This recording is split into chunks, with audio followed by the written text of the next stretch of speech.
और अब आगे जो एक भविष्यवाणी है, यूट्यूब चैनल वाले भाइयों ने डाल रखी है भविष्यवाणियां, तो पुण्यात्माओं अब तो बिल्कुल ही क्लियर कर दिया। इन भविष्यवाणियों में तो एक एक पॉइंट इस कदर उन भाइयों ने क्लियर कर दिया है, पुण्यात्माओं सुन के आत्मा गदगद हो जाएगी कि परमपिता परमेश्वर सतगुरु रामपाल जी महाराज जी के ऊपर ही सारी भविष्यवाणियां फिट बैठती हैं। हाथी के कपड़े हाथी पर ही फिट बैठेंगे। झोटे पे या गधे पे कोई बैठाने की कोशिश करेगा, मैं फिर कहता हूं, वो एंड में अपना मजाक बनवाएगा। तो अगली भविष्यवाणियां ध्यान से सुनिए परमपिता परमेश्वर सतगुरु रामपाल जी महाराज जी के लिए, क्योंकि एकमात्र बिंदु वही है सभी भविष्य वक्ताओं की, और कोई नहीं है। अरे भैया, किसी पे एक पे तो बैठे, एक भी भविष्यवाणी किसी एक पे तो फिट बैठे, लेकिन किसी पे नहीं बैठ रही सिवाय जगत गुरु के, सिवाय बंदी छोड़ सतगुरु रामपाल जी महाराज जी के। सुनिए। हेलो नमस्कार दोस्तों, स्वागत है आप सभी का। गाइज, कल हमने एक वीडियो डाली थी जिसमें हमने पंडित जी द्वारा बताई गई भविष्यवाणियों के बारे में बताया था आप लोगों को। उसमें बहुत सारे लोगों ने कहा था कि इसका सेकंड पार्ट भी लेकर आए। तो गाइज, आज हम हाजिर हैं उसके सेकंड पार्ट के साथ। इसमें जो वीडियो में बताएंगे पंडित जी द्वारा जो बातें बताएगी कल के अवतार के बारे में, ऐसी ऐसी बातें जो शायद आप लोगों ने आज तक सुनी ही ना हो। जब मेरे को वो बातें पता चली तो वाकई में मैं भी हैरान रह गया। तो वीडियो एक चीज नोट करना, ये हमारे जितने भी भाई बहन जो यूट्यूब पे वीडियो बना डाल रहे हैं भविष्यवाणियों को लेके, इन सब की नजर में, इन सब की दृष्टि में वो कल की बसा हुआ है, कलयुग के एंड में आने वाला। लेकिन फिर ये कह देते हैं कि वो आ चुका है, वो प्रकट हो चुका है। ये बेचारे भूल जाते हैं कि हमारी दृष्टि तो उस विष्णु अवतार के ऊपर है। तो फिर वर्तमान में कौन आ गया? अगर हम उसके विषय में भविष्यवाणियां कर रहे हैं तो वो तो लाखों वर्ष बाद आना है। फिर वर्तमान में कौन है जो प्रकट हो चुका है इन भविष्यवाणियों के अनुसार? तो इन सब बातों को आप और हमने समझना है कि ये सारी जो भविष्यवाणियां हैं, जो रियल कल की अवतार है परमपिता परमेश्वर सतगुरु रामपाल जी महाराज जी, उनको लेके हैं, उनके विषय में है। तो देखना, इनकी प्रत्येक भविष्यवाणी का एक एक शब्द, पुण्यात्माओं, एक शब्द भी इधर उधर क्या हो जाए, क्योंकि भगवान जब अपना काम करता है तो 101% पूरा करता है। भविष्य वक्ता भी उतनी ही भविष्यवाणी करेगा जितनी परमपिता परमेश्वर सतगुरु रामपाल जी महाराज जी उसका वॉल्यूम ऑन ऑफ करेंगे, उससे ज्यादा नहीं कर सकता। नास्त्रदमस ने उतना ही बोला जितना परमपिता परमेश्वर कबीर साहिब जी ने उनका वॉल्यूम ऑन ऑफ किया कि बेटा इतना ही बोलना है, क्योंकि मैं सेकंड कमिंग के रूप में कलयुग के दूसरे चरण में जब 8 सितंबर 1951 को धरती पे जाऊंगा दोबारा से, तो मैं वही लीला करूंगा जो लीलाएं आज मैं तेरे से बुलवा रहा हूं। तो परमेश्वर ने उनसे उतना ही बुलवाया जितना आज परमेश्वर को करना था। सुनते जाइए। इसमें जो वीडियो में बताएंगे पंडित जी द्वारा जो बातें बताएगी कल के अवतार के बारे में, ऐसी ऐसी बातें जो शायद आप लोगों ने आज तक सुनी ही ना हो। जब मेरे को वो बातें पता चली तो वाकई में मैं भी हैरान रह गया। तो वीडियो को पूरा एंड तक देखना ताकि आप लोगों को सारी बातें अच्छे से समझ में आ जाए। मेरे मित्र ने पंडित जी से लगभग हर तरह का सवाल पूछा जो आप लोगों के मन में भी आता है, मेरे मन में भी आता है। जिस प्रकार से कि जिस विनाश की बातें करी, यानी महायुद्ध की बातें करी, यानी वो आखिर होगा कब, उसकी एग्जैक्ट डेट क्या है, और जो कल की अवतार कह रहे हैं आएंगे, सतयुग लाएंगे, वो सब होगा कब, किस डेट को वो सब होगा, और अगर कल की अवतार हो चुका है तो वो कहाँ है, हमें दिखता कब है, वो कब आएगा हमारे सामने। ये सभी बातों के जवाब आपको आज की इस वीडियो में मिल जाएंगे। हो सकता है वीडियो थोड़ी सी लंबी हो जाए, परंतु आप अच्छे से धैर्य से पूरी वीडियो को सुन लेना। तो सबसे पहले मेरे मित्र ने उनसे पूछा कि क्या कल की अवतार का जन्म हो चुका है, धरती पर वो आ चुके हैं या नहीं आए। तो इस पर पंडित जी ने कहा कि कल की अवतार का जन्म तो 2000 सन से भी बहुत पहले हो चुका है, और उनको इस धरती पर अपना कार्य करते हुए बहुत साल हो चुके हैं। इस भाई ने, एक महान पंडित जी हैं, उनसे बातचीत की भविष्यवाणियों को लेके, क्योंकि परमात्मा थोड़ी बहुत दिव्य दृष्टि बुद्धि ऐसी आत्माओं को दे देते हैं जिनकी पिछले जन्म की भक्ति अच्छी होती है। तो पंडित जी से जब इन्होंने सवाल किए तो पंडित जी ने इन्होंने कहा कि वो कौन है भाई, कहां है, कब आएगा, जिसके विषय में पूरी दुनिया चिल्ला रही है, हमें मालूम कैसे पड़ेगा वो कौन है कल की अवतार। तो पंडित जी ने कहा कि कल की अवतार का जन्म तो सन 2000 से भी बहुत समय पहले हो चुका है। अब पुण्यात्माओं, एक चीज ध्यान रखना, क्योंकि जैसे गुरुदेव ने बताया ना कि इन नकली पंडितों ने इन नकली गुरुओं ने, संतों ने, इनको तत्व ज्ञान ना होने के कारण इन्होंने भगवान को, जैसे कि भाई श्री विष्णु जी रामचंद्र जी के रूप में आए तो मां के गर्भ से आए, उन्होंने जन्म लिया। फिर द्वापर में आए तो उन्होंने देवकी जी के गर्भ से जन्म लिया। तो इन्होंने भगवान को जन्म लिया हुआ माना। ये कभी सोच भी नहीं सकते थे कि भगवान कोई और है और वो प्रकट होता है। तो इन भविष्यवाणियों के अनुसार इन लोगों की धारणा भी यही है कि वर्तमान में जो कल्कि आएगा, जो वो तारणहार आएगा, वो भी किसी मां के पेट से जन्म लेके आएगा। अब गलती इनकी नहीं है बेचारों की, क्योंकि इनको सदियों से धर्मशास्त्रों का पाठ ही ऐसा पढ़ाया गया है। तो उस अनुसार ये बोल रहा है कि कल्कि महाराज जी जो हैं वो तो सन 2000 से भी बहुत पहले जन्म ले चुके हैं, लेकिन रियल स्थिति का आप और हमें पता है कि वो जन्म लेके आए हैं सन 2000 से बहुत समय पहले, 8 सितंबर 1951 के दिन, या फिर वो प्रकट होके आए हैं। क्योंकि बहुत सारे जो भविष्य वक्ता हैं वो जन्म की बात नहीं करते, वो प्रकट होने की बात करते हैं, जैसा कि आपने पहले भी आपने जो भविष्य वक्ता आपको बताए उन्होंने जिक्र किया। तो पंडित जी ने कहा कि जो कल्कि अवतार है वो तो सन 2000 से भी बहुत समय पहले ही जन्म ले चुका है। तो पुण्यात्माओं, अगर ये भविष्यवाणियां अगर उस कल्कि अवतार के विषय में होती तो वो तो कलयुग के एंड में आएगा जन्म लेके, लाखों वर्ष बाद। तो वर्तमान में जो पंडित जी कह रहे हैं कि वो तो आ चुके हैं भाई, सन 2000 से बहुत समय पहले जन्म ले चुके हैं। तो वो कौन है? वो रियल कल्कि वर्तमान का कौन है जो सन 2000 से बहुत समय पहले आ चुके हैं? वे है परम पूज्य सतगुरु रामपाल जी महाराज जी। और इस वीडियो को समझने के लिए जो भाई नए जुड़ रहे हैं उनसे विनती करूंगा, इसका पहला पार्ट आप जी जरूर देखना, फेसबुक पे जाना और टाइप करना शंका समाधान पवन दास के साथ। इसका प्रथम पार्ट आ जाएगा और इसके प्रथम पार्ट में मैं दूसरा पार्ट भी ऐड कर दूंगा ताकि आपको आसानी रहेगी। तो पहली भविष्यवाणी कि सन 2000 से बहुत समय पहले ही वो आ चुके हैं। आगे चलिए। करते हुए बहुत साल हो चुके हैं।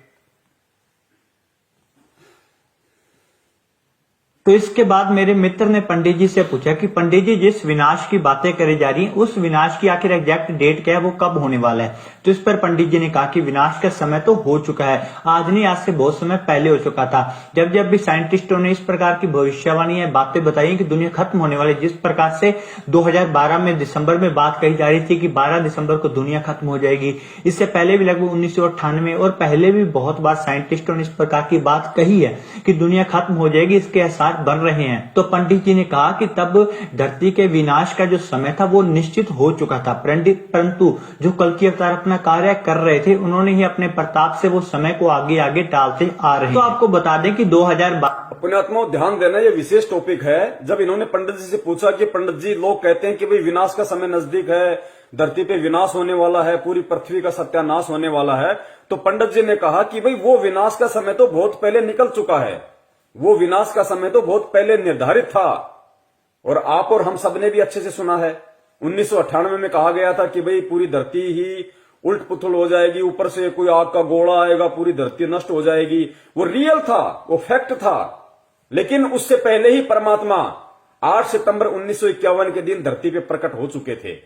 और परमेश्वर कहते हैं कि आग लगी है अंबर में, झड़झड़ पड़े अंगार, और जब संत ना होते पृथ्वी पे तो जल मरता संसार। तो परमपिता परमेश्वर सतगुरु रामपाल जी महाराज जी के पावन चरण 8 सितंबर 1951 से धरती पे टिके हुए हैं। विनाश के समय को परमेश्वर ने टाला है आप और हम आत्माओं के लिए, भक्ति करवाने के लिए, ताकि मेरे बच्चे जाग जाएं, मुझे पहचान जाएं, वो जान लें और मेरी शरण में आ जाएं। क्योंकि नास्त्रदमस ने कहा था कि वही एकमात्र शक्ति होगी पूरी दुनिया में, वो सायरन जो प्राकृतिक परिवर्तन भी कर सकता है। यानी भूकंप आना होगा उसको रोक भी सकता है, नहीं आना होगा तो भूकंप ला भी सकता है। तो इसी प्रकार सन 1998 में खूब भविष्यवाणियां हो रही थी कि धरती का विनाश होगा, ऊपर से कोई गोला पड़ेगा, यानी कोई ग्रह टूट के पड़ेगा या कोई जो भी है। तो वो बिल्कुल फैक्ट था। लेकिन उस परमपिता परमेश्वर सतगुरु रामपाल जी महाराज जी के प्रताप से, उनके दया से, उनकी मेहर से, क्योंकि भगवान जब पृथ्वी पे आता है तो ज्ञान का प्रचार करता है, और जब कुछ आत्माएं उनसे जुड़ जाती है तो उन आत्माओं की बदौलत फिर वो परमात्मा पृथ्वी पे एक अच्छा माहौल पैदा करता है धीरे धीरे, क्योंकि परमात्मा हर परिस्थिति को कम ज्यादा करने में सक्षम है। अब ये जो भविष्यवाणियां हो चुकी हैं कि भाई पृथ्वी का विनाश तो बहुत पहले ही निश्चित था, लेकिन उस सायरन संत के प्रभाव से वो समय टल चुका है। तो 1998 में और उसके बाद में भविष्यवाणी हुई थी सन 2012 में, अगर आपको ध्यान हो तो सन 2012 के लिए कि भाई पाकिस्तान से आग का गोला पड़ेगा, ऐसा कोई परमाणु बम छोड़ा जाएगा, पूरी धरती का विनाश हो जाएगा या भारत का बिल्कुल समूल नाश हो जाएगा। सन 2012 में भी बहुत भयंकर ये वीडियो जो है ये प्रचारित हुए थे। तो विनाश का दौर कब? सन 1998 में। और विनाश का दौर फिर कब होना था? सत्यानाश इस देश का कब होना था? 2012 में। तो ये ध्यान रखना, ये परमपिता परमेश्वर ने जो घटनाएं हैं, प्राकृतिक घटनाएं, उनको कम ज्यादा करने में सक्षम है, क्योंकि वो सर्वशक्तिमान है, वो समर्थ है। कहते हैं साहिब से सब होता है, बंदे से कुछ नहीं। वो राई से पर्वत कर दे, फिर पर्वत से राई। वो कुछ भी कर सकता है परमात्मा। 1 सेकंड में पूरी पृथ्वी को उथल पुथल कर सकता है, 1 सेकंड में फिर वैसा का वैसा बना सकता है। किसी को मालूम भी नहीं पड़ेगा, सौपन भी नहीं महसूस होगा। अब ये दोनों जो घटनाएं हैं जो इस भाई ने बताई हैं पंडित जी के अनुसार, इन घटनाओं का आगे चल के क्या रिएक्शन होगा, पुण्यात्माओं देखना, आपकी आंखों से आंसू आएंगे कि परमपिता परमेश्वर इतना बलिदान आप और हम जैसे नीचों के लिए, 2 कौड़ी के जीवों के लिए भक्ति करवाने के लिए परमात्मा कितने कष्ट सहन कर रहा है। तो इन्होंने कहा कि जो विनाश था वो होना निश्चित था, जैसा कि 1998 में बोला जा रहा था, उसके बाद 2012 में। लेकिन उस संत ने अपनी पावर से उस विनाश को टाल दिया आगे से आगे, कि काश मेरे बच्चे समझ जाएं। ध्यान से सुनियो।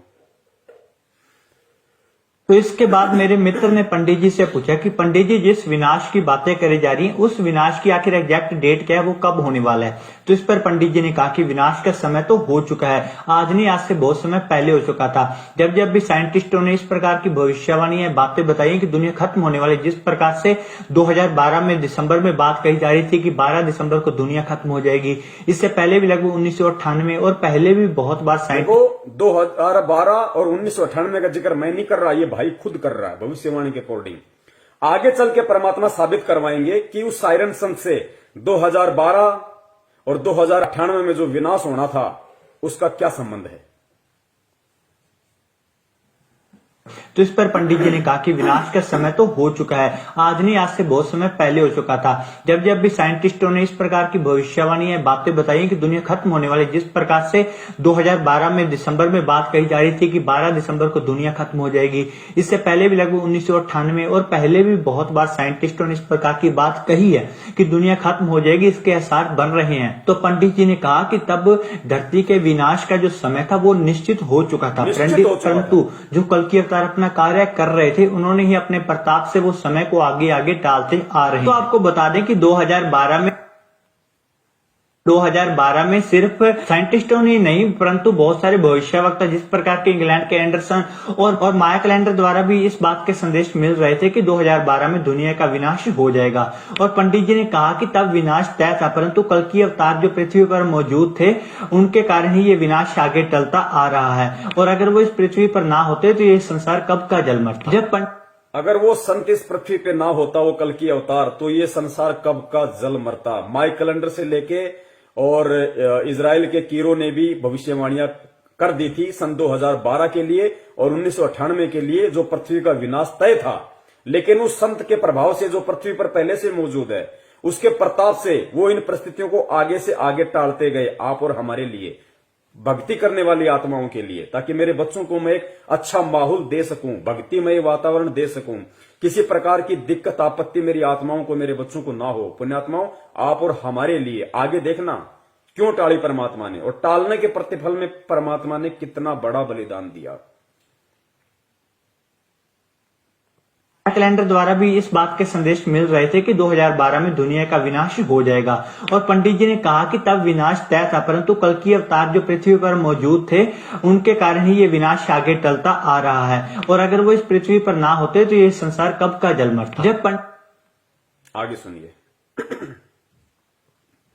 पंडित जी से पूछा गया कि आखिर ये विनाश की तय तारीख क्या है, किस तारीख को ये सब होने वाला है। तो इस पर पंडित जी ने कहा कि ये सब उस अवतार के हाथ में है, क्योंकि जो पहले से विधि विधान द्वारा लिखी गई तारीखें थी विनाश की, महाप्रलय की, वो तो उस अवतार द्वारा आगे टाल दी गई हैं। अब वो किस समय को चुनता है युग परिवर्तन के लिए, ये तो वो जो पहले से विनाश का समय तय था वो तो उस कल्कि ने, उस सायरन संत ने अपने प्रताप से, अपने पावर से आगे टाल दी। लेकिन विनाश फिर भी होना है। अब वो आगे विनाश कब होगा? उसके दोस्त ने पूछा कि पंडित जी फिर वो विनाश होगा कब, जिस विनाश की तारीखों को वो जो अवतार है वो टालता आ रहा है। तो पंडित जी ने कहा कि विनाश तो होना तय है, लेकिन वो कब होगा इसका समय भी वो अवतार ही तय करेगा। वो अवतार ही तय करेगा कि वो विनाश होना कब है। तो पुण्यात्मा, विनाश टाला भी जा सकता है, परमेश्वर के हाथ में। दुनिया अगर उन्हें पहचान ले तो, स्वीकार कर ले तो, अन्यथा ऐसा होना संभव है नहीं ठोकर लगे बिना। तो विनाश तो निश्चित है। एक चीज ध्यान रखना पुण्यात्माओं, परमपिता परमेश्वर सतगुरु रामपाल जी महाराज जी का एक वचन है, और संत का हर वचन, कहते हैं संत वचन पलटे नहीं, चाहे पलट जाए ब्रह्मांड।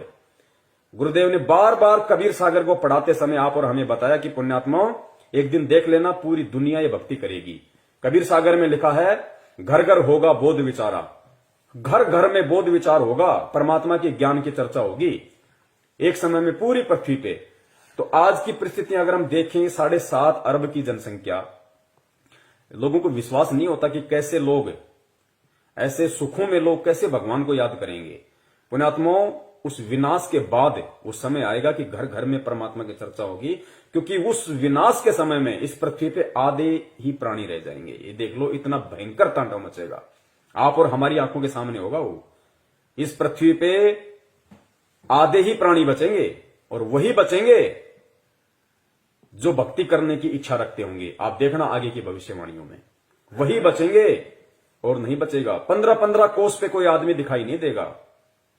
भविष्य वक्ताओं ने कहा है कि मकान खाली पड़े रहेंगे, 10-10 मंजिले, 50-50 मंजिले की जो बिल्डिंगें, जो लोगों ने बिना ज्ञान के माया प्राप्ति के लिए बना बना के छोड़ रखी है किराए पे देने के लिए, गुरुदेव ने कहा कि खाली पड़े रहेंगे। इनके अंदर कुत्ते भी नहीं बसेंगे, कुत्ते भी।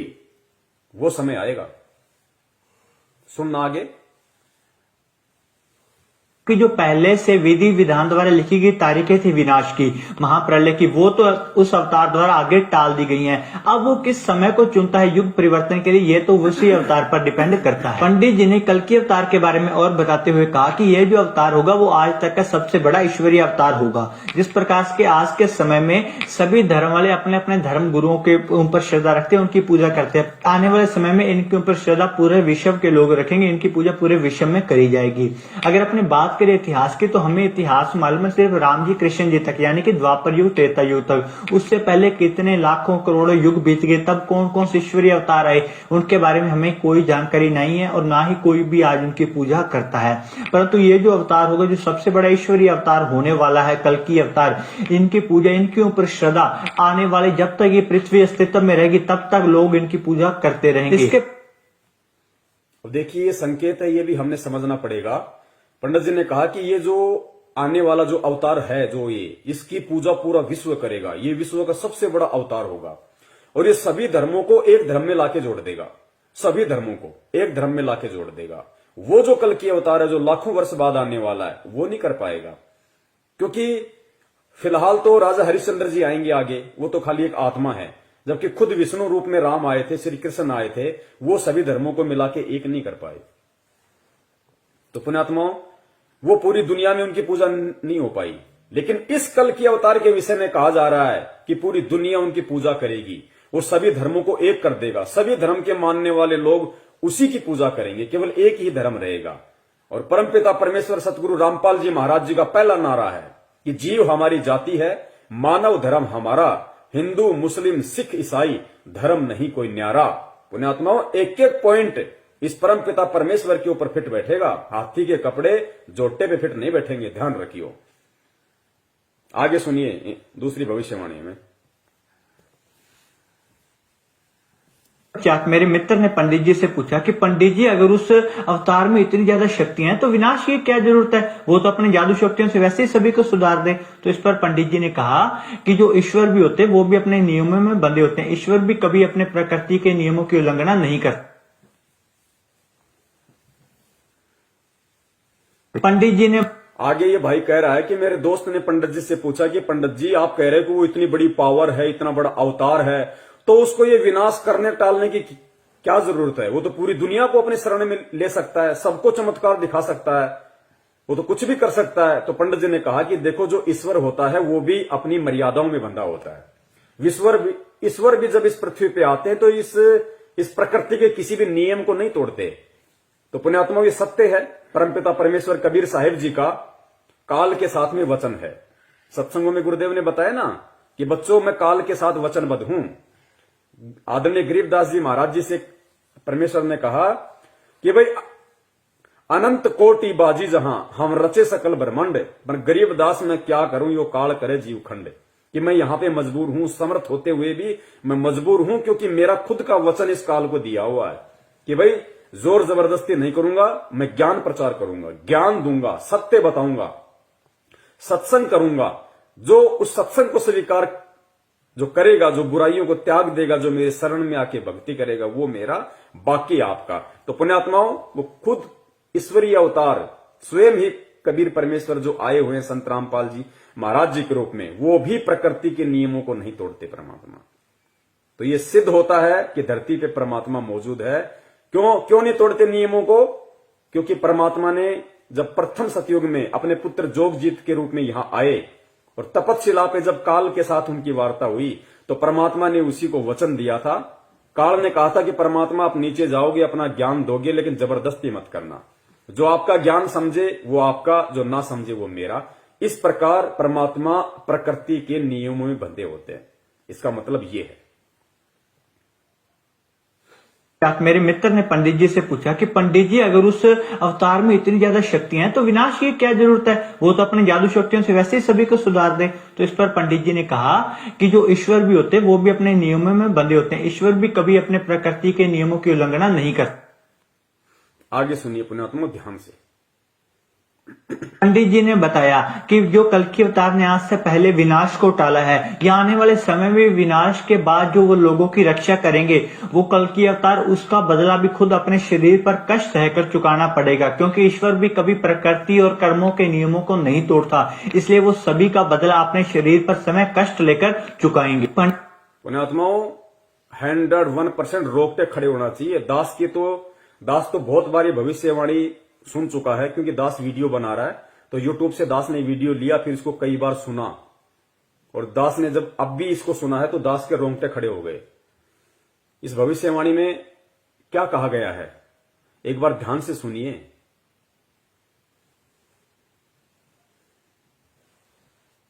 पंडित जी ने बताया कि जो कल्कि अवतार ने आज से पहले विनाश को टाला है, या आने वाले समय में विनाश के बाद जो वो लोगों की रक्षा करेंगे, वो कल्कि अवतार, उसका बदला भी खुद अपने शरीर पर कष्ट सहकर चुकाना पड़ेगा। क्योंकि ईश्वर भी कभी प्रकृति और कर्मों के नियमों को नहीं तोड़ता, इसलिए वो सभी का बदला अपने शरीर पर समय कष्ट लेकर चुकाएंगे। पंडित जी ने इतिहास का उदाहरण, इन्होंने कहा कि पंडित जी ने इनको कहा, इनके पूछने पे, कि वो जो कल्कि अवतार होगा, जो तारणहार होगा, और उसने पृथ्वी के विनाश के समय को जो टाला है, यानी सन 1998 में जो पृथ्वी का विनाश होना था, निश्चित था। परमपिता परमेश्वर सतगुरु रामपाल जी महाराज जी ने, उस अवतारी महापुरुष ने उस विनाश को टाला। और उसके बाद में 2012 में जो विनाश निश्चित था, उस विनाश को उस परमात्मा ने टाला, आगे बढ़ाया समय को, और फिर कहा कि आने वाले समय में जो विनाश होने वाला है, उस विनाश में वो जिन जिन आत्माओं की रक्षा करेगा, क्योंकि पुण्यात्माओं, उस विनाश में हम बच जाएं, या हमारे जैसे और भाई बहन बच सकें, इतने पुण्य हमारे पास नहीं है। परमात्मा अपने पुण्यों से, परमात्मा अपने प्रभाव से, अपनी शक्ति से, प्रकृति के नियमों को तोड़ते हुए, पुण्यात्मा देख लो, बाप अपने बच्चों के लिए क्या क्या नहीं करेगा। परमात्मा, क्योंकि काल को चाहिए हिसाब, भाई चाहे कोई मरो कोई बचाओ, मुझे जितने मारने थे मुझे उतने चाहिए। तो परमात्मा अपनी तरफ से, अपने कोटे से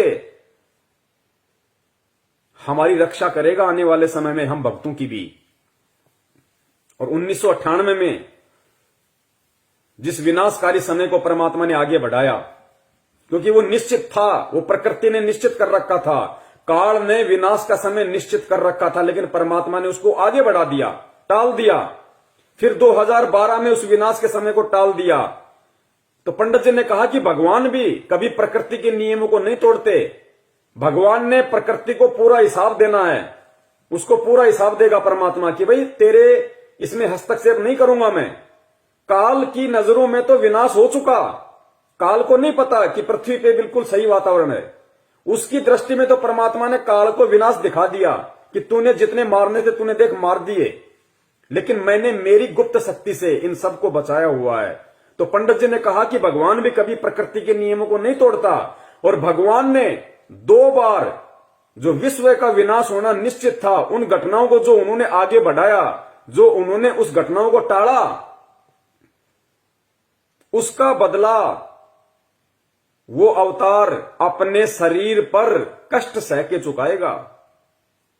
पुण्यात्माओं, 1998 का जो प्रकृति को परमात्मा ने बचाया, पूरी दुनिया को परमात्मा ने बचाया, धरती पे आके 1998 में जो विनाश होना था, उसका बदला परमात्मा को अपने शरीर पे सन 2006 में जेल जाके कष्ट उठा के कोड़े खा के 3rd डिग्री लेके चुकाना पड़ा परमात्मा ने। 1998 के विनाश को आप और हम जैसे दुष्टों से भक्ति करवाने के लिए, राजनीति करवाने के लिए नहीं, आरक्षणबाजी करवाने के लिए नहीं, हम जैसे दुष्टों से भक्ति करवाने के लिए, हमारे आत्म कल्याण के लिए परमात्मा ने 1998 का जो निश्चित था विनाश, उसको टाला और काल के डॉक्यूमेंट्स में उसको पूरा किया, अपने शरीर पे कोड़े खाके। सन 2006 में परमात्मा जब करोथा कांड हुआ जेल गए, 2008 में आए, और करोथा कांड में दास ने पहले भी जिक्र किया था पुण्यात्मा, रोहतक जेल में थे परमात्मा। परमेश्वर का रिमांड, क्योंकि वो परमेश्वर को परमेश्वर नहीं मानते, क्योंकि परमेश्वर एक आम व्यक्ति की भूमिका में है। रिमांड हुआ परमात्मा का, अपने शरीर पे परमात्मा ने कोड़े खाए, कष्ट सहन किया। हिसार रोहतक जेल में परमेश्वर के रिमांड के दौरान जो अंदर जो व्यक्ति थे, जो बताते हैं कि छाती के बाल तक उखाड़ लिए गए थे परमपिता परमेश्वर सतगुरु रामपाल जी महाराज जी के। वो कष्ट परमात्मा ने आप और हम जैसे दुष्टों के लिए सहन किया, जो पंडित जी अपनी भविष्यवाणी में बता रहे हैं। हालांकि उन्हें नहीं पता वो कौन है, लेकिन उसका निर्णय तो आज आप और हम करेंगे, क्योंकि वो दृष्टि परमात्मा ने आप और हमें दी है। तो 1998 का जो विनाश था, उसको परमेश्वर ने टाला, और उस विनाश की सजा परमेश्वर ने 2006 में अपने शरीर के ऊपर ली। फिर 2012 का विनाश था, परमात्मा ने उसको टाला, और उस विनाश की सजा परमात्मा ने 2014 के बाद में 4 बार परमेश्वर का रिमांड वहां पे हुआ। इस बात को आप और हम समझ सकते हैं कि परमेश्वर आम संत की भूमिका में है, और जेल वाले उन्हें कोई भगवान नहीं मानते, कोई परमात्मा नहीं मानते, उनकी नजर में वो कैदी है, मुजरिम है। तो 2012 का जो विनाश निश्चित था, उस घटना को परमेश्वर ने आगे बढ़ाया, और उस घटना का जो वो दंड था, वो परमेश्वर ने अपने शरीर पे भोगा 2014 के करोथा कांड के बाद में। तो पुण्यात्माओं, आज भी यदि हम इस भक्ति से या इस भगवान से नागा करेंगे, इस भक्ति और भगवान पे अविश्वास प्रकट करेंगे, बात बात पे ये कह के कि मैं ये मर्यादा नहीं निभा सकता, हम लोगों का सामना नहीं करेंगे, हम समाज की कुरीतियों का सामना नहीं करेंगे, हम अगर परमेश्वर के नियमों को नहीं निभाएंगे, तो पुण्यात्माओं गधा कुत्ता बनने से नहीं बच पाएंगे। जब इतना कष्ट वो परमेश्वर आप और हम जैसे नीचों के लिए खुद उठा रहा है, तो हमारी भी तो कुछ जिम्मेदारी बनती होगी। या बाप ही हमेशा परीक्षा देता रहेगा, बाप ही सारे कष्ट और दुख परेशानियां झेलता रहेगा, लोगों की गालियां खाता रहेगा, लोगों से रिमांड, क्या अब भी हम नियम तोड़े? और क्या नियम है? ये तो बुराइयां हैं, गंदगी, ये तो जानवर को भी नहीं करनी चाहिए। बीड़ी, सिगरेट, गांजा, अफीम, कुचरित्र, कुदृष्टि, ये व्यर्थ की ये परंपराएं, 12वां 13वां, अरे मर गया तो मर गया, दुनिया नहीं मर रही क्या? हम नहीं मरेंगे क्या? हम सर का मुंडन करवा लेंगे तो क्या वो जिंदा हो जाएगा? 2 पंडितों को बैठा के उनका पेट भर देंगे तो क्या जिंदा हो जाएगा? उसके नश्वर शरीर का, उसके मिट्टी शरीर की अस्थियां गंगा जी में जाके भवाएंगे, क्या वो मुक्त हो जाएगा? हम तो उल्टा गंगा जी को दूषित करने का पाप अपने सिर पे मोल ले रहे हैं। कौन से नियम है? क्या नियम है? ये तो बुराइयां हैं, ये तो किसी को भी नहीं करने चाहिए। और हम कहते हैं कि ये हमसे हो नहीं पाएंगे। मैं मेरे पति का विरोध नहीं सहन कर पा रही, मैं मेरी पत्नी का विरोध नहीं सहन कर पा रही, मेरी पत्नी कह रही है या तो बाबा रामपाल के पीछे रह ले या मेरे को छोड़ दे। अरे भाड़ में जाए ना पत्नी, कितनी बार मिल गई ऐसी पत्नी हमें? कौन सा हमारा उसने उद्धार कर दिया? हमारा शरीर खा गई, हमारा पैसा खा गई, जवानी खा गई, कौन सा हमारा उसने उद्धार कर दिया? तो पुण्यात्माओं, अब दृढ़ हो जाओ। चाहे बाप हो, चाहे बेटा हो, चाहे बेटा बाप का विरोध करे, चाहे बाप बेटे का विरोध करे, चाहे पति पत्नी का विरोध करे, चाहे पत्नी पति का विरोध करे, चाहे समाज विरोध करे, चाहे कुछ भी विरोध करे, दृढ़ हो जाओ परमेश्वर पे दृढ़। और जब दृढ़ हो जाओगे ज्ञान आधार से, तो परमेश्वर फिर झुकने नहीं देंगे। भगवान भी तो कोई चीज है, फिर भगवान का रोल कहां होगा? वो कब काम आएंगे? और परमेश्वर कहते हैं, जय तू चाले एक कदम मैं चालू कदम 60, कि तू एक कदम तो मेरे लिए आगे बढ़, मेरे लिए संघर्ष कर। मैं चालू कदम 60, मैं 60 कदम आगे रहूंगा तेरे से, तेरा रक्षक बन के झाड़ू निकालूंगा तेरे आगे, तेरे भक्ति रूपी सफर में तेरे जीवन में कोई परेशानी कांटा ना चुभ जाए। जय तू चाले एक कदम मैं चालू कदम 60, और जय तू हो जा काठ का मैं हो जाऊं लोहे की लाठ। तू एक बार लकड़ी के जितना मजबूत तो बन, मैं लोहे की तरह मजबूत बन के तेरे आगे खड़ा हो जाऊंगा। तो पुण्यात्मा, डरना छोड़ो, घबराना छोड़ो। बड़ी मुश्किल से भगवान ने आप और हमारे को पकड़ा, हम नहीं पकड़ सकते। बड़ी मुश्किल से परमेश्वर ने हमारा हाथ पकड़ा है। गलतियां करके हाथ मत छुटाओ, ये नादानी बहुत महंगी पड़ेगी। तो उस विनाश को जो रोकने की सजा पंडित जी की भविष्यवाणी के अनुसार वो संत, वो अवतार अपने शरीर पे कष्ट सह के चुकाएगा, क्योंकि वो प्रकृति के नियम नहीं तोड़ता। तो पुण्यात्माओं, 1998 का विनाश परमेश्वर ने रोका, और उसकी सजा परमेश्वर ने अपने शरीर पे 2006 में भोगी। 2012 का परमात्मा ने विनाश रोका, पूरी पृथ्वी को उस परमात्मा ने बचाया। जो आज उसका विरोध कर रहे हैं उनको भी बचाया, क्योंकि सब परमेश्वर की आत्माएं। उसकी सजा परमेश्वर ने 2014 के बरवाला कांड में उठाई। ये भविष्यवाणियां हैं। क्या किसी संत महंत पे खरी उतर रही हैं? क्या किसी शंकराचार्य पे भविष्यवाणियां खरी उतर रही हैं? किस पे उतर रही हैं? उसी पे उतरेंगी जो तारणहार होगा, जो उद्धार करता होगा, जो पूरी दुनिया पे राज करेगा। राज भी वही करेगा जो आज अपने शरीर पे कष्ट उठा के आप और हमें राज करवा रहा है। आने वाले समय में वो राज भी वही करेगा। जो कल्कि अवतार ने आज से पहले विनाश को टाला है, या आने वाले समय में विनाश के बाद जो वो लोगों की रक्षा करेंगे, वो कल्कि अवतार उसका बदला भी खुद अपने शरीर पर कष्ट सहकर चुकाना पड़ेगा। क्योंकि ईश्वर भी कभी प्रकृति और कर्मों के नियमों को नहीं तोड़ता, इसलिए वो सभी का बदला अपने शरीर पर समय कष्ट लेकर चुकाएंगे। पंडित जी ने इतिहास का उदाहरण देते हुए कहा कि जिस प्रकार से श्री राम जी ने जब बाली का वध करा था तीर मारकर, तो उन्होंने भी उसका बदला चुकाया था श्री कृष्ण जी के रूप में जन्म लेकर, क्योंकि श्री कृष्ण जी की मृत्यु भी तीर लगने से हुई थी। तो ये जो कर्मों का नियम है, ये सभी पर लागू होता है। कर्मों का बदला चुकाना ही पड़ता है। और ये जो कल्कि अवतार हैं, अगर ये भी जो जिस प्रकार से विनाश को आगे टाल रहे हैं, लोगों के कष्टों को दूर करेंगे, या जब विनाश होगा पृथ्वी पर तब जो लोगों को कष्टों को दूर करेंगे, तो उसका बदला भी इनको खुद के ऊपर चुकाना पड़ेगा। फिर चाहे वो सांसारिक रूप में अपने जो बाहरी। और दूसरा पुण्यात्मा, ध्यान रखना, भक्ति तो हम करते नहीं, और बात बात पे परमात्मा से प्रार्थना कर देते हैं हजारों। सिर में दर्द हो गया तो परमात्मा से प्रार्थना, खांसी हो गई तो परमात्मा से प्रार्थना, और कोई बीमारी हो गई तो परमात्मा से प्रार्थना, घर में पैसा नहीं तो परमात्मा से प्रार्थना, लड़की के लड़का नहीं हुआ तो परमात्मा से प्रार्थना, 2 दिन काम धंधा सही नहीं चला तो परमात्मा से प्रार्थना। हम इतने बड़े मंद बुद्धि हैं। अरे परमेश्वर हमें हमारी प्रार्थनाओं के ऊपर जो हमारी रक्षा कर रहे हैं, हमारी नासमझी के चलते भक्ति हम करते नहीं। गुरुदेव ने कहा कि बेटा, भक्ति से सब चीजों का सब कुछ होगा, लेकिन भक्ति हम करते नहीं। डिमांड परमात्मा से रोजाना लाख कर देते हैं, और काल भगवान तो यही करता है, परमात्मा को दुखी संगत में छोड़ दिए इन काल एजेंटों ने। ये लो जी, सतलोक आश्रम मैनेजमेंट हरियाणा की ये प्रार्थनाओं के नंबर, इन पे प्रार्थना लगाओ, इन पे प्रार्थना लगाओ। भक्ति कोई करता नहीं, प्रार्थना लगाओ, खुद भी लुटो, परमात्मा को भी दुखी करो। दुखी कैसे? अगर परमेश्वर हमारे कष्ट हरेंगे तो इस पृथ्वी का नियम है, इस ब्रह्मांड का नियम है। अगर परमेश्वर हमारी बीमारियां ठीक करेंगे तो हमारे पास तो भक्ति है नहीं, हम तो भक्ति करते नहीं। तो परमात्मा अपने बच्चों को दुख देख नहीं सकता, तो परमेश्वर अपने कोटे से हमें लाभ देता है, हमारी उन बीमारियों को, परेशानियों को ठीक करता है। और फिर प्रकृति के नियम अनुसार वो बीमारियां परमात्मा ने अपने शरीर पे लेके उनका कष्ट उठाना पड़ता है। हिसार जेल से परमात्मा ने कितनी याचिका लगाई? दांत दर्द की, पीठ दर्द की, छाती में दर्द की।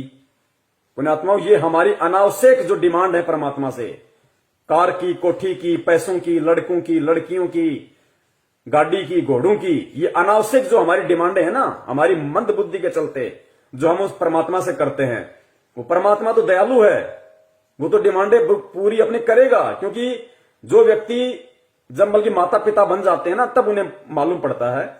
छोटे बच्चे को नहीं पता कि मेरे माता पिता की आर्थिक स्थिति क्या है, लेकिन वो डिमांड कर देते हैं कि मेरे को बाइक चाहिए, मेरे को ये चाहिए, मेरे को वो चाहिए। तो माता पिता को पता है कि हमारी स्थिति ऐसी है नहीं, लेकिन बच्चों को तो कहीं ना कहीं से लाके देना ही पड़ेगा, वरना उनका दिल टूटेगा। तो वो कहीं से वो कर्जा करते हैं, उधार लेते हैं, फिर उस उधार को चुकाने के लिए वो तगारियां घेरते हैं बेचारे, गर्मी में, धूप में पसीने बहाते हैं, लेकिन बच्चों को दुखी नहीं करते। तो पुण्यात्माओं, ये जो अनावश्यक जो हमारी डिमांड है परमात्मा से देखी नहीं जाती, वो कहीं ना कहीं से पूरी करता है परमात्मा, और फिर वो कष्ट अपने ऊपर लेता है। फिर पुण्यात्माओं, हमें परमेश्वर से सिवाय भक्ति के कुछ नहीं मांगना। गुरुजी भी कहते हैं कि भक्ति दान मोहि दीजियो देवन के देवा हो, कि अगर तुम भक्ति मांगोगे और भक्ति तुम करोगे बच्चों, तो भक्ति से परमात्मा तुम्हें सारे सुख देगा, तुम्हें अलग से कुछ मांगने की जरूरत है ही नहीं। तो पुण्यात्माओं, इन चीजों का हमें ध्यान रखना है। लोगों के कष्टों को दूर करेंगे, या जब विनाश होगा पृथ्वी पर तब जो लोगों के कष्टों को दूर करेंगे तो उसका बदला भी इनको खुद के ऊपर चुकाना पड़ेगा। फिर चाहे वो संसारिक रूप में अपने जो बाहरी रूप से शरीर पर कष्ट लेकर या बदनामी का सामना करके उनको वो सब चीजें चुकानी पड़ेंगी। मेरे शरीर पे कष्ट लेके या बदनामी का सामना करके वो उनको चुकाना पड़ेगा। तो परमात्मा शरीर पे भी कष्ट ले रहे हैं और बदनामी, आज संत रामपाल जी महाराज जी का नाम ले दीजिए, लोगों के माथे में 3 तोड़ियां पड़ जाती है। सरकार ने उनको देशद्रोही बना दिया, देशद्रोही का कलंक लगा दिया, बेफालतू में, बेमतलब में, निराधार तरीके से। तो संत वेशभूषा में भी यदि आज कोई महाबदनाम है लोगों की अनभिज्ञता के कारण, तो कौन बदनाम है? संत रामपाल जी महाराज। ये भविष्यवाणियां उन्हीं पे फिट बैठेंगी और किसी पे फिट नहीं बैठ सकती सिवाय उनके अलावा। तो शरीर पे कष्ट लेके भी और बदनामी का दाग लेके भी इन भविष्यवाणियों के अनुसार अगर कोई फिट बैठता है तो परम पूज्य सतगुरु रामपाल जी महाराज जी, दुनिया में कोई नहीं है। टाल रहे हैं, लोगों के कष्टों को दूर करेंगे, या जब विनाश होगा पृथ्वी पर तब जो लोगों के कष्टों को दूर करेंगे तो उसका बदला भी इनको खुद के ऊपर चुकाना पड़ेगा। फिर चाहे वो संसारिक रूप में अपने जो बाहरी रूप से शरीर पर कष्ट लेकर या बदनामी का सामना करके उनको वो सब चीजें चुकानी पड़ेंगी। मेरे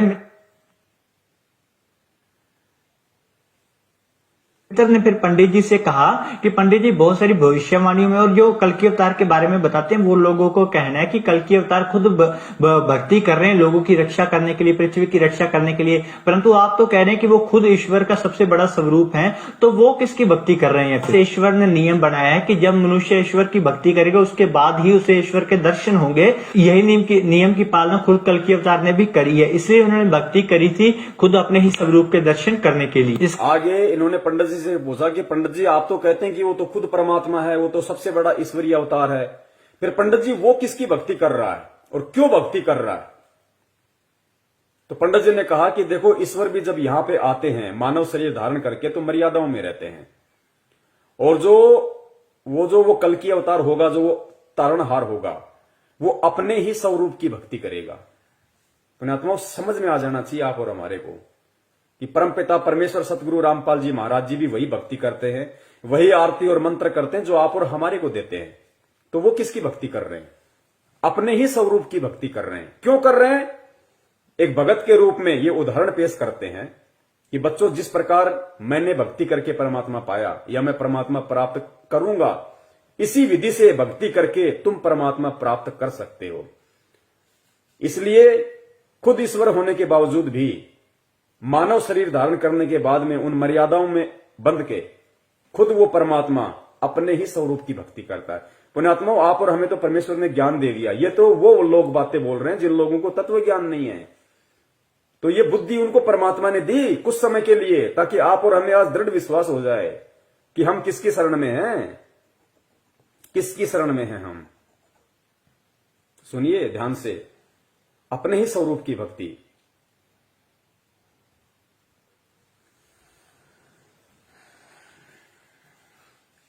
मित्र ने फिर पंडित जी से कहा कि पंडित जी बहुत सारी भविष्यवाणियों में और जो कल के अवतार के बारे में बताते हैं वो लोगों को कहना है कि कल के अवतार खुद भक्ति कर रहे हैं लोगों की रक्षा करने के लिए, पृथ्वी की रक्षा करने के लिए, परंतु आप तो कह रहे हैं कि वो खुद ईश्वर का सबसे बड़ा स्वरूप है, तो वो किसकी भक्ति कर रहे हैं? ईश्वर ने नियम बनाया है कि जब मनुष्य ईश्वर की भक्ति करेगा उसके बाद ही उसे ईश्वर के दर्शन होंगे। यही नियम की पालना खुद कल के अवतार ने भी करी है, इसलिए उन्होंने भक्ति करी थी खुद अपने ही स्वरूप के दर्शन करने के लिए। क्योंकि उनसे बढ़ के तो कोई है नहीं जो वो उनकी भक्ति करें, क्योंकि खुद कबीर परमात्मा संत रामपाल जी महाराज जी के रूप में, अब वो किसकी भक्ति करें? उनसे ऊपर कोई है ही नहीं, कोई देव ही नहीं है उनसे ऊपर। वो खुद ही सृष्टि के रचनहार हैं, सारे ब्रह्मांडों पे उनकी सत्ता है, एकमात्र वो प्रजा पालक हैं, शासक हैं। वो किसकी भक्ति करेंगे? तो देखो, वो तत्व ज्ञान से अनभिज्ञ व्यक्ति भी ये कह रहा है कि वो अपने ही स्वरूप की भक्ति कर रहा है। अब जैसे रामचंद्र जी आए, विष्णु जी के अवतार थे, तो विष्णु जी का क्या नाम है? किलियम नाम दिया परमात्मा ने। जो रियल जो उनका भक्ति मंत्र है वो किलियम। लेकिन रामचंद्र जी ने किसकी भक्ति करी? अपने ही मंत्र की भक्ति नहीं करी, उन्होंने अपने से ऊपर वाले की भक्ति करी, ओम नाम की। वशिष्ठ से नाम लिया ओम, क्योंकि विष्णु जी से ऊपर ओम है, काल है, तो उसने उसकी भक्ति करी। फिर श्री कृष्ण जी के रूप में आए वही विष्णु भगवान, तो उन्होंने अपने नाम की भक्ति नहीं करी, अपने से ऊपर की भक्ति की, ओम नाम की, दुर्वासा से नाम लेके। और यहां पंडित जी की भविष्यवाणी के अनुसार जो वो आएगा महापुरुष, वो किसकी भक्ति करेगा? वो अपने ही स्वरूप की भक्ति करेगा, क्योंकि उससे ऊपर कोई नाम है ही नहीं, उससे ऊपर कोई देव है ही नहीं, उसके अलावा कोई देव है ही नहीं। तो पुण्यात्मा को समझ में आ जाना चाहिए कि भक्तिहीन प्राणी भी ये साबित कर रहे हैं कि धरती पे भगवान मौजूद है संत रामपाल जी महाराज जी के रूप में। कहां धक्के खा रहे हैं हम।